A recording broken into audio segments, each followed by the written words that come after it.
Midi pile, bienvenue chers téléspectateurs à ce nouveau programme. Tout d'abord, je souhaite une très bonne année pour tout le monde. On débute 2017 ensemble aujourd'hui.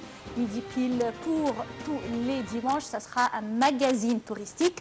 Au cours de nos émissions, nous allons passer en revue tout ce qui concerne le tourisme en Égypte. Comment passer un merveilleux séjour en Égypte? Quels sont les endroits à visiter? Où faire les courses, quoi faire, quelles sont les activités qu'on peut faire partout en Égypte, que ce soit dans des stations balnéaires, que ce soit à Luxor, à Assouan, au Caire, les activités culturelles, de loisirs et d'autres. Et également, votre sécurité en Égypte nous intéresse beaucoup. Nous allons également parler de ça. Et bien sûr, l'Égypte est la destination numéro 1, une destination merveilleuse pour passer les vacances, surtout pour les vacances d'hiver pour les Occidentaux qui aiment bien le soleil égyptien. Et partout en Égypte, vous allez trouver accueil chaleureux, hospitalité et soleil agréable. Juste une petite pause et nous allons commencer avec nos rubriques pour aujourd'hui, les nouvelles, la visite et notre dossier.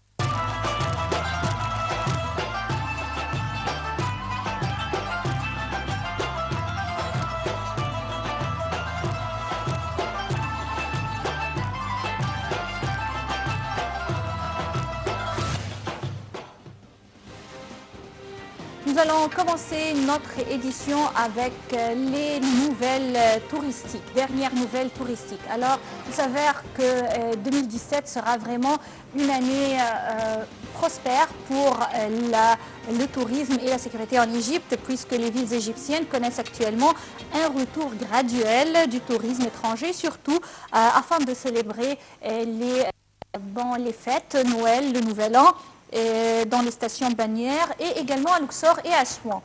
Au Caire, les grands hôtels ont connu un taux de réservation qui peut s'élever quelquefois à 90%. Les hôtels de la mer Rouge, que ce soit à Sharm el-Sheikh et d'autres stations balnéaires, ont été réservés au cours de la même période à 60%.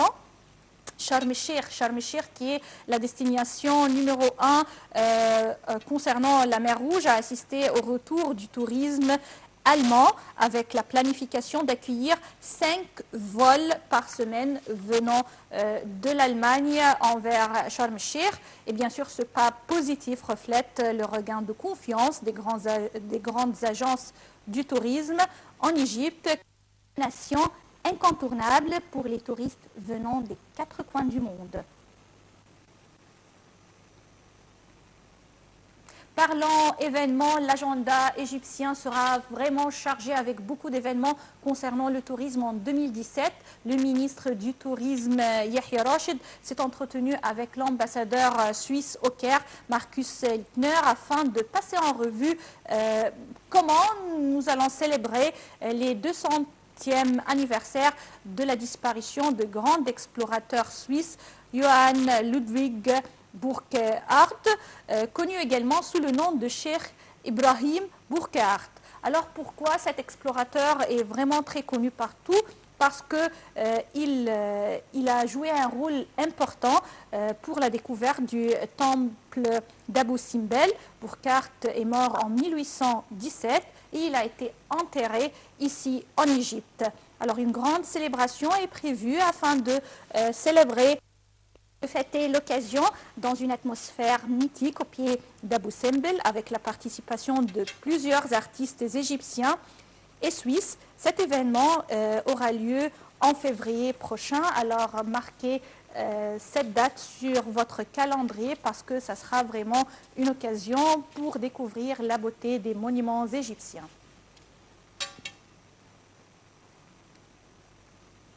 Au début de notre édition, nous avons parlé des destinations à visiter au cours des vacances. Alors, bien sûr, la mer Rouge attire les touristes venant des 4 coins du monde. Si vous aimez tout la nature vierge, le sable fin et également les vagues de la mer très agréable. Je vous conseille de visiter Marsa Alam afin de découvrir également les coraux qui se trouvent là-bas.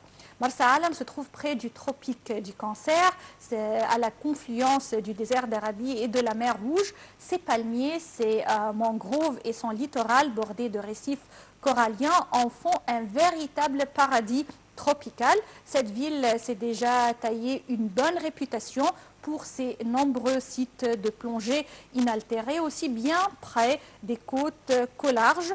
Bien sûr, les plongeurs là-bas ont souvent l'occasion d'y côtoyer dauphins, à long bec, dugongs et requins. Et avec beaucoup de tranquillité, je peux vous dire que les requins là-bas sont des très petits requins qui ne sont pas néfastes du tout.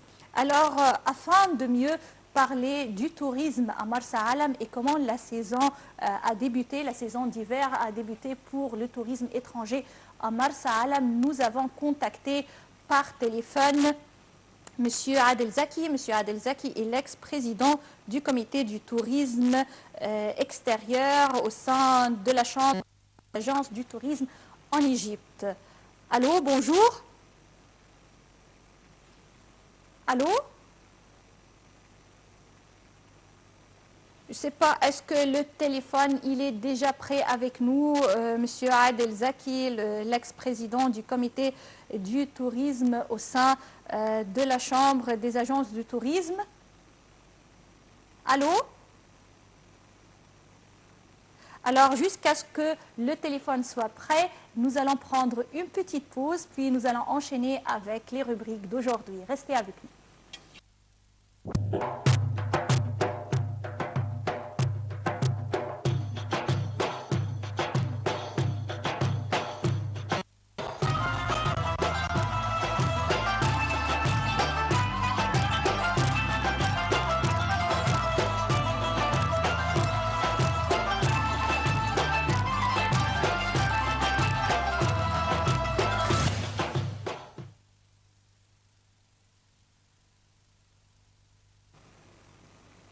Alors nous étions en train de parler de la beauté de Marsa Alam. La saison d'hiver à Marsa Alam commence à Vertel.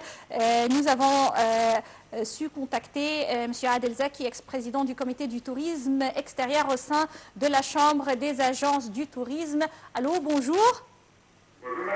Alors, M. Zaki, là, on parle de Marsa Alam comme destination encore vierge pour tourisme concernant la mer Rouge, safari et également d'autres activités à pratiquer.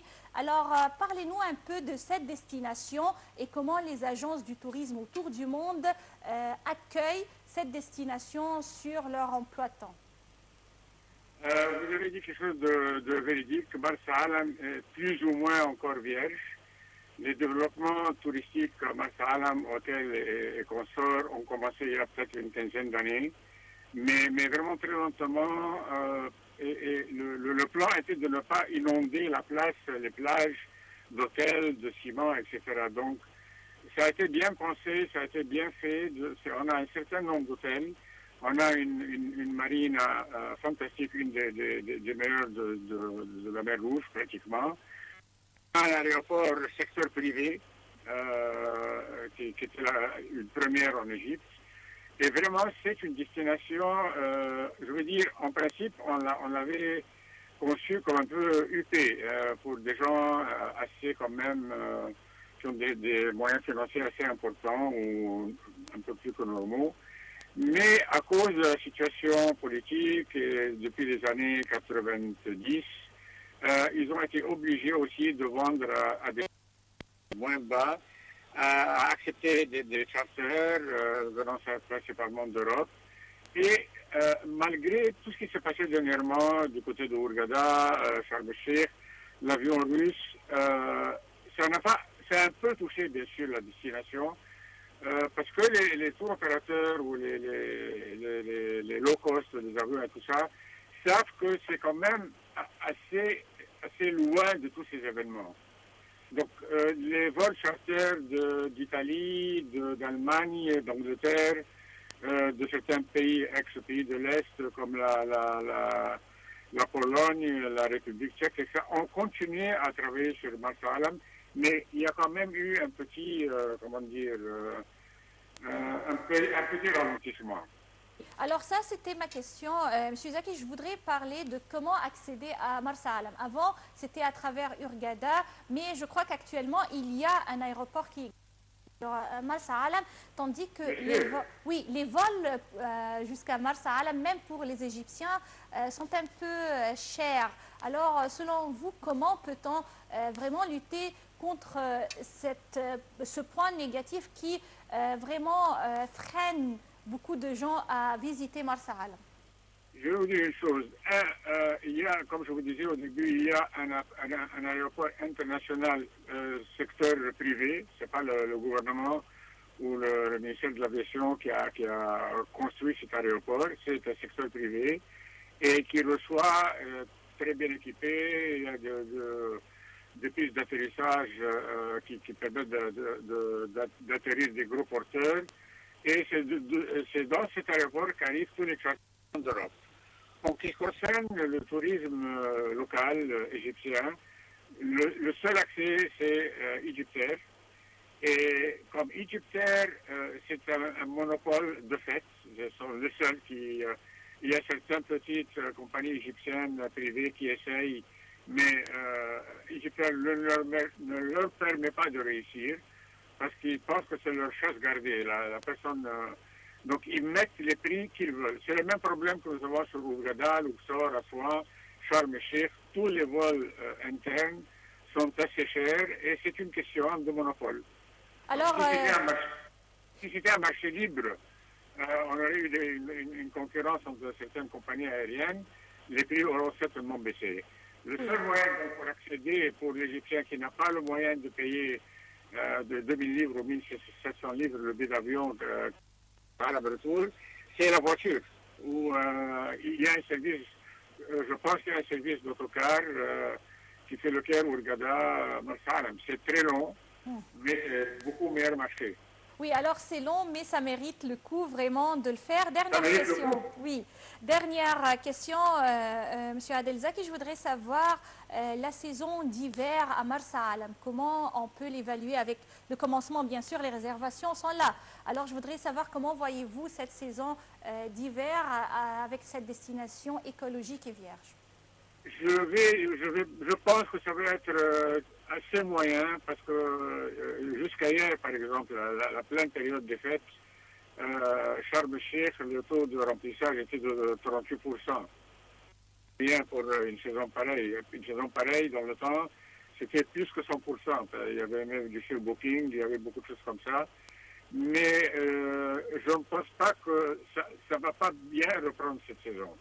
Ça va continuer sur Marsa Alam, il y aura des arrivées certainement, parce que c'est une destination qui est beaucoup appréciée en Europe, parce que comme vous dites, elle est encore vierge, les coraux sont encore vierges, il y a ce fameux endroit qui est à quelques kilomètres de Marsa Alam, où les dauphins viennent passer la nuit, la soirée, etc. Et le lendemain, ils repartent en haute mer. C'est naturel, ce n'est pas une réserve ou quelque chose comme ça. Donc, point de vue, etc., c'est la pêche miraculeuse, parce que c'est encore, comme vous dites, vierge. Donc, il y a vraiment beaucoup d'attrait à Marsa Alam. C'est, disons, comme Sharm el-Sheikh il y a une trentaine d'années.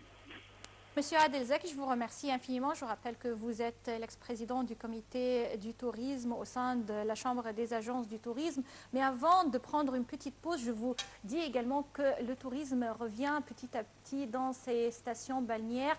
Et on a vu que les vols allemands ont repris cette semaine, les vols russes à très bientôt. Petite pause et on enchaîne avec notre dossier pour aujourd'hui, la tendance de l'année et de la semaine, le Grand Musée du Caire.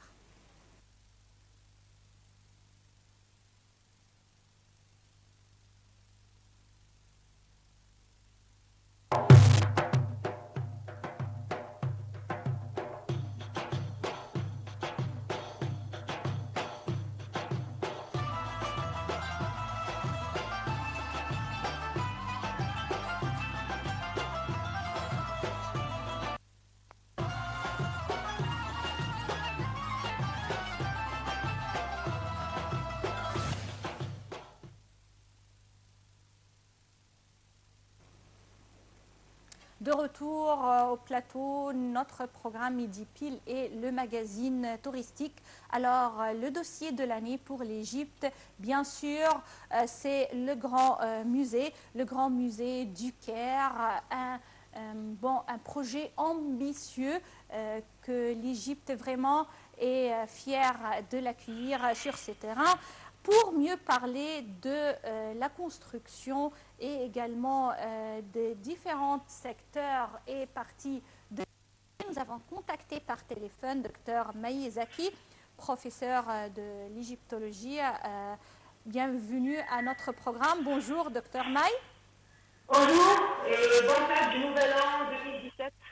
Merci à vous également. Et avec le commencement de 2017, alors on s'approche petit à petit du jour J pour inaugurer le Grand Musée du Caire, un projet très ambitieux. Il y a quelques années, ce projet avait piétiné un peu, mais maintenant, ça a pris un nouvel élan avec presque les dernières touches de ce grand projet. Alors, je voudrais savoir de vous plus de détails, Dr Maïza, qui concernent non seulement les salles d'exposition et les salles qui regroupent les antiquités égyptiennes qui seront exposées au public, mais je crois qu'il y a également d'autres centres annexés au musée qui le rend vraiment un centre de rayonnement en ce qui concerne l'égyptologie. Vous avez raison, notre musée, le Grand Musée du Caire, est un projet génial, il est gigantesque si vous voulez. Non seulement des salles d'exposition, mais nous avons aussi un auditorium de 1000 places, nous avons un cinéma 3D, 3 dimensions, un centre de recherche, institut scientifique, des laboratoires de restauration, donc c'est pas seulement un musée, c'est un centre complet. Oui, alors, selon vous, quelle sera alors la position de notre traditionnel musée qui se trouve au centre-ville? Est-ce qu'il va également accueillir des collections de l'art pharaonique ou il n'y aura pas vraiment une place au musée sur l'agenda des touristes et le grand musée va prendre tout le succès? Non, au contraire, notre musée, qui est construit en 1902, devient lui aussi un site archéologique parce qu'il a dépassé 100 années, un siècle de construction. Aussi, je sais très bien que les objets qui seront transférés au Grand Musée ne seront pas tous de notre musée du Caire, du centre-ville, mais nous allons avoir apporté des objets et des monuments de tous les musées de l'Égypte, en plus des objets qui sont entassés dans les magasins. Et ça sera à peu près, il y aura 130 000 objets exposés au Grand Musée, parmi lesquels la collection unique du roi Toutankhamon. Mais on va garder la plupart des objets qui se trouvent maintenant au musée du Caire à leur place. Il sera aussi une grande et importante destination pour les visiteurs et les touristes. Alors, je crois que la collection phare du Grand Musée, ça sera la collection de Toutankhamon ou ça va rester au musée du Caire, centre-ville? Non, non, elle va se transférer au Grand Musée de l'Égypte qui se trouve à Gizeh, au plateau de Gizeh. La collection. Oui, docteur Maïzak, je vous remercie infiniment pour ces explications et bonne année, plein de prospérité. Merci à vous, je vous remercie également. Oui, alors, chers téléspectateurs, concernant toujours le même sujet, le Grand Musée, nous allons voir en détail un reportage qui a été réalisé par notre collègue Ouais El Sayed qui était sur place, qui va nous parler des différentes pièces et différents secteurs de ce grand musée. Alors, regardons ensemble le reportage signé Ouais El Sayed.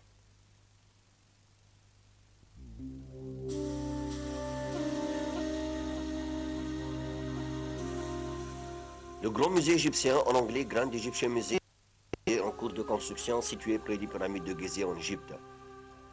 Pour concevoir ce nouveau musée archéologique, un concours international placé sous le patronage de l'UNESCO a été lancé. Le projet est né dans les années 1990. Ce musée, qui s'étendra sur 50 hectares, est situé à moins de 3 km des pyramides de Gizeh, afin de ne pas détruire l'harmonie du plateau. Il est construit 50 mètres en contrebas. Il a la forme d'une flèche de 500 mètres de long, avec la pointe orientée vers les pyramides. Les parois sont en albâtre avec des motifs triangulaires évoquant les pyramides. en transparence. Une animation lumineuse permettra de faire changer leur couleur de jour comme de nuit. Pour résoudre le problème des antiquités entassées dans les dépôts, comportait près de 130 000 pièces provenant de plusieurs musées, le musée égyptien de son dépôt et des dépôts de différents sites archéologiques. Ces objets seront présentés selon 5 thèmes: terre d'Égypte, parenté et monarchie, l'homme, la société et le travail, religion et culture, scribe et savoir. Parmi les pièces les plus importantes qui seront exposées, il est prévu d'y transférer la totalité de la collection unique au monde du tombeau de Toutankhamon, dont les éléments commenceront leur déménagement dès 2010 afin d'être nettoyés, traités et étudiés par les conservateurs de ce nouveau musée. Il est également prévu que ce grand musée accueille les momies royales et le trésor découvert dans les tombes royales de Tanis. Déjà, le colosse de Ramsès II, longtemps exposé sur la place de la gare du Caire, est désormais transféré vers le Grand Musée.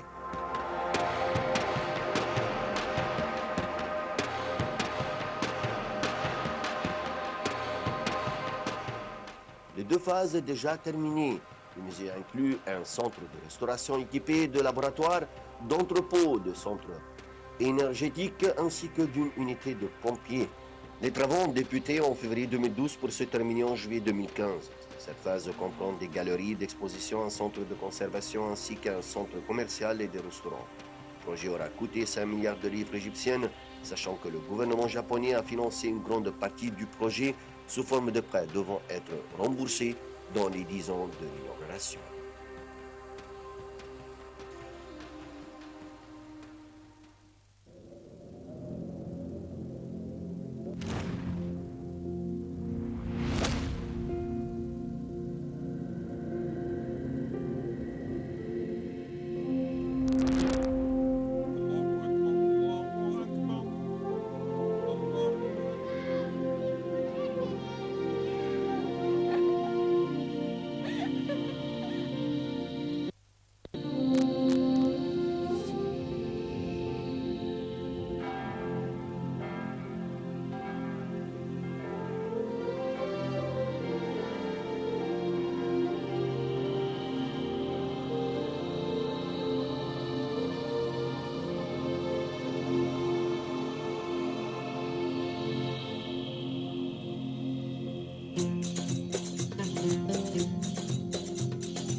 Alors c'est la belle Égypte et nous allons également retourner encore une fois au Caire où on peut considérer que le Caire est effectivement l'un des grands marchés dans toute l'Égypte, le plus grand marché de l'Égypte avec ses stands, ses supermarchés et boutiques où on vend toutes choses prêtes à porter, souvenirs, artisanat et autres. Oui, et bien sûr, il est impossible de parler des courses sans évoquer le souk, le vieux souk et Khan el-Khalili. Rue Moaïz et Khan el-Khalili reste la destination numéro 1 pour tous les touristes visitant l'Égypte s'ils veulent vraiment découvrir le saveur de l'Égypte, surtout l'Égypte islamique avec tout son artisanat. Il est presque le bazar le plus grand en plein air avec des milliers d'objets à la fois solitaires et exotiques, épices, parfums, souvenirs, bijoux. Ce khan représente la mémoire de l'ancien Caire islamique et en outre son caractère d'ordre commercial, il y a abondant de cafés et de restaurants. Et pour découvrir Rue Moaïz et Khan el-Khalili, pas comme les autres, pas avec les clichés, mais en découvrant où faire les courses, quelles sont vraiment les bonnes affaires à faire au cours de votre visite là-bas. Wael Saïd était sur place, il va vous donner ses astuces.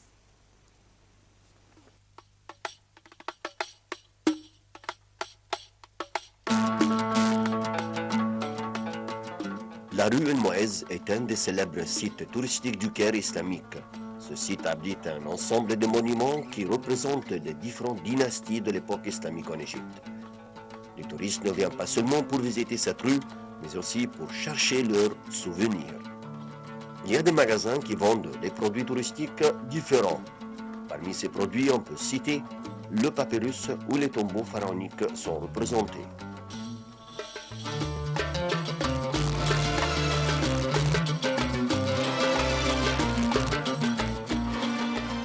Dans cette rue, on trouve également des magasins qui vendent les tissus et les nappes fabriquées en coton égyptien. Les produits en métal sont des produits que les touristes cherchent dans cette rue. Quelques-uns préfèrent les plats en bronze où les artisans ont gravé des figures pharaoniques.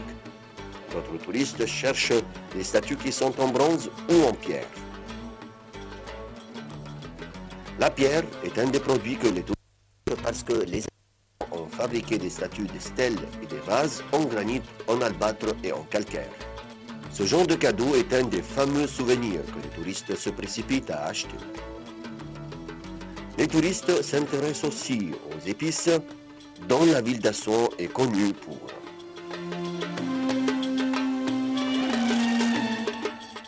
La chicha est un des souvenirs que les touristes préfèrent obtenir. Quelques-uns cherchent à avoir des bijoux qui sont moins chers que chez eux.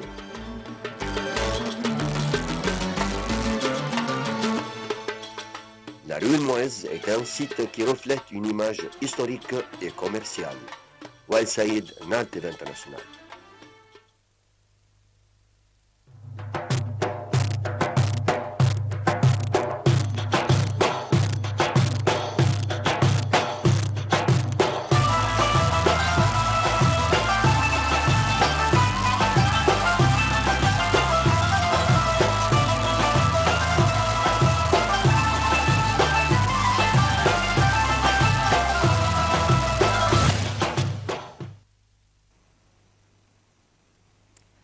Alors, chers téléspectateurs, c'était notre premier magazine touristique de l'année 2017. Nous avons parlé ensemble de du tourisme, le tourisme étranger qui commence à revenir en Égypte, surtout dans les stations balnéaires. Nous avons vu ensemble la nature vierge de Marsa Alam. Nous avons parlé du grand projet du musée du Caire et également où faire les courses rue Moaïz. C'était des rubriques et plein d'autres à vous présenter chaque dimanche à midi pile et notre magazine touristique.